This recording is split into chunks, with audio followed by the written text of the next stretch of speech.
আসসালামু আলাইকুম প্রিয় দর্শক। ডাকসু এবং জাকসু নির্বাচন নিয়ে আসলে আলোচনা শেষই হচ্ছে না। অনেক ক্ষেত্রে বলা হচ্ছে যে এই নির্বাচন কারচুপি হয়েছে।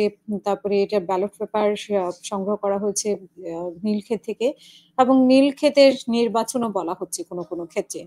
তো এরই একটা প্রতিবাদ হিসেবে বিএনপির যুগ্ম মহাসচিব রুহুল কবির রিজভী বলেছেন যে, বিতর্কিত ডাকসু এবং জাকসু নির্বাচনের পর থেকেই আগামী জাতীয় নির্বাচনে উদ্দেশ্যমূলক ফলাফলের দিকে আগাচ্ছে কিনা, তা নিয়ে এক ধরনের শঙ্কা তৈরি হয়েছে।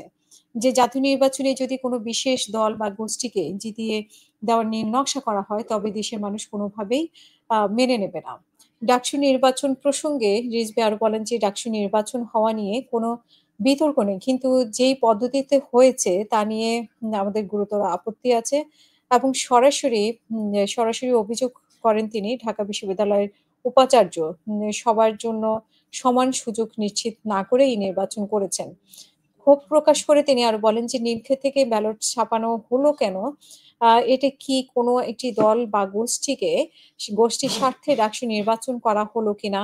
এবং রিজভী মনে করেন যে, অন্তর্বর্তী সরকারের উচিত ছিল এই গুরুতর বিষয়গুলো খতিয়ে দেখা। তার আশঙ্কা এই ধরনের ঘটনা চলতে থাকলে আগামী নির্বাচনেও উদ্দেশ্যমূলক ফলাফল হবে কিনা সেই প্রশ্ন ওঠাটা এখন স্বাভাবিক।